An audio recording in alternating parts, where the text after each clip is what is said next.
This is the face of evil. I abducted, raped and killed Hannah Foster. His name, Maninder Pal Singh Kohli. And I just, strangled her, like just the whole with that way and put a hand on that, her mouth, and killed her.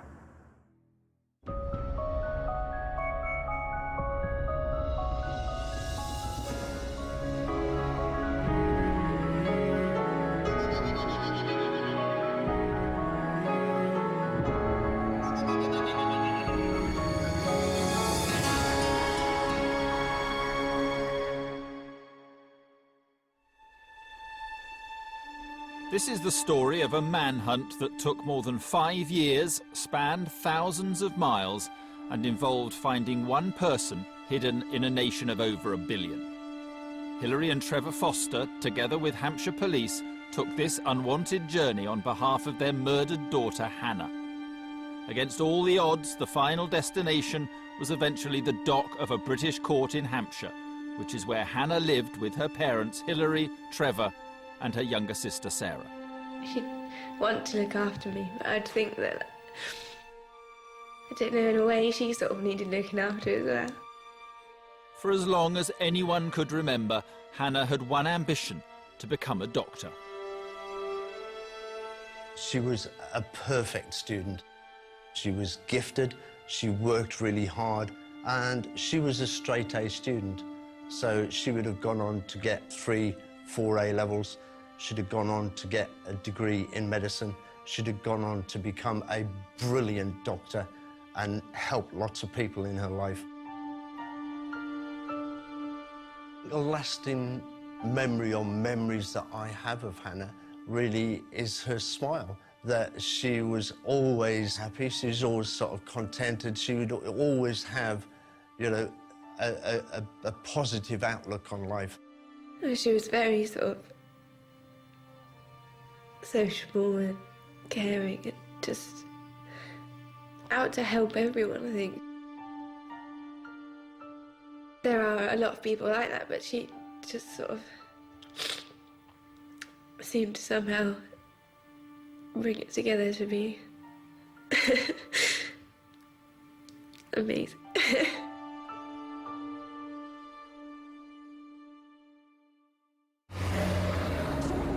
Hannah's kind nature and desire to put others first had terrible consequences for her on Friday the 14th of March 2003, when she met her friend Helen in the Beavos Valley area of Southampton.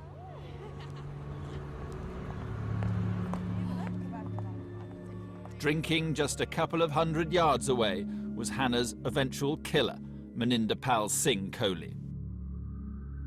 He arrived in Southampton 8 years earlier. Although an Indian national, he was given permission to stay in the UK following an arranged marriage to his British-born wife, Shalinder. He was a boy that had been born in India, educated in India, and had found his bride through a newspaper advert. And that was his escape from his life in the Punjab to a better life, he thought, in this country. He was, first of all, on the face of it, a family man. He was married with 2 children. He was a very plausible, amenable type of guy. He got on well with people, but there was another side to him. He drank heavily, he gambled heavily, he had a reliance on prostitutes. He had very much a double life that his wife was unaware of. On the night Hannah went missing, Kohli was with his wife in the early part of the evening, and then at some point he went out and he went to local pubs in the area. One of those pubs was the Mitre pub. Just before closing time, Kohli left. At the same time, and just 100 yards away, Hannah and her friend also left their bar.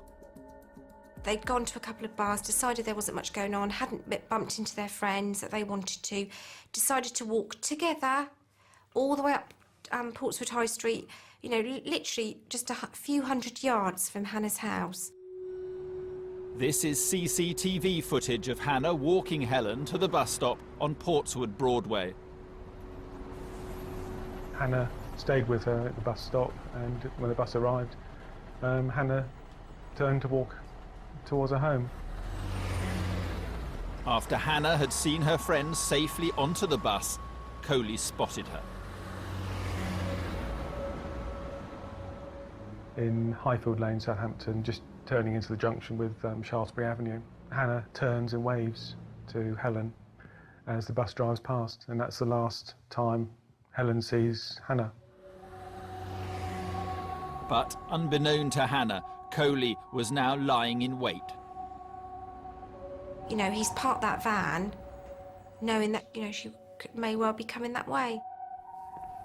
Hannah is a very, very slight girl, very, very petite.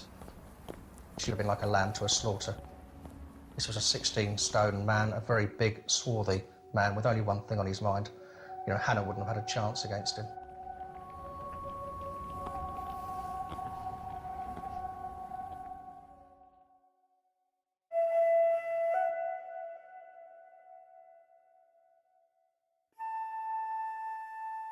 Whenever Hannah stayed out late or was staying overnight, she would always contact her mother by text or phone. It was totally out of character not to tell her parents where she was. At 5 o'clock in the morning, Hannah's parents started texting her. But there was no response. At 10:30, her father Trevor called the police. Her parents, her loving parents, had become concerned the following morning when they realised their daughter wasn't at home, had taken steps to try to contact her on her mobile phone. I'm calling about a missing person, my daughter. All to no avail. There was no history of her going missing at all previously. There was no obvious reason as to why she would seek to go missing and not inform anybody. So on the face of it, we knew that we were likely to be investigating a potential abduction. House-to-house inquiries drew a blank. The only lead was Hannah's phone. Hannah's mobile phone was switched on at this stage, and it was emitting a signal to various mobile phone masts called cell site hits. Every time a mobile phone makes or receives a text or a call, it transmits a signal to a receiver on a phone mast. This registers an approximate location for the phone. Using the data provided, we were able to map the location of Hannah's mobile phone each time it was called or received a text message. It was clear that from the data, the phone was in a vehicle that was travelling between Southampton and Portsmouth on the morning of Saturday the 15th. But we didn't know if Hannah was with the phone. Then, two final pieces of information finally confirmed what the police had always feared. Hannah's phone had stopped moving and was somewhere in Portsmouth. And at 11 p.m. on the night she disappeared, Hannah had dialed 999. But why hadn't the police responded? The police investigation into the disappearance of Southampton teenager Hannah Foster was about to become a murder inquiry. Hannah had now been missing for 28 hours, and mobile phone data revealed she had somehow managed to make a desperate 999 call minutes after this man, Maninder Pal Singh Kohli, had abducted her. The 999 call was absolutely critical. First of all, it certainly set this case apart from most others. There was a genuine, tangible reason to believe that something had befallen Hannah. But why hadn't the emergency services responded? The answer was terrifyingly simple. The 999 operator, if she doesn't hear anything from the caller, will transfer that call to an automated system. And if after a further period of time there's no response made by the caller, then that phone call is terminated. And that's what happened in this instance. Because Hannah was unable to speak, the call was disconnected. Hannah, being in that terrible situation where she's been kept against her will, she's been either being restrained or she's been hurt in some way, she still has the forethought to actually try and raise the alarm. And that, to me, is bravery beyond measure. Once we played the tape through, and it was only about 58 seconds long, it's less than a minute, it was clear that we had a serious problem and that she'd been abducted. From the sound of the recording, it did appear as though Hannah was certainly in a vehicle, and perhaps a larger vehicle, a van-type vehicle. It was clear that we were dealing with a male who didn't have English as his first language, and it would appear the most likely ethnicity of the person would have been Asian. The Asian male was clearly in control of the situation, even in the short span of conversation that we heard, and was directing her, for instance, to put her head down out the way in order to, obviously, that she couldn't be seen. The thing that struck you most was the fear in her voice, which sort of sent a cold chill down your spine, and that's when I think you knew, well, there's a good chance we're not going to get her back alive. There was only one thing on his mind that evening.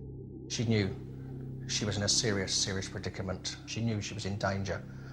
Those last hours must have been absolutely terrifying for her. Police were still clinging to the hope that somehow, and against all the odds, Hannah might just be found alive. Later that afternoon, that hope was gone.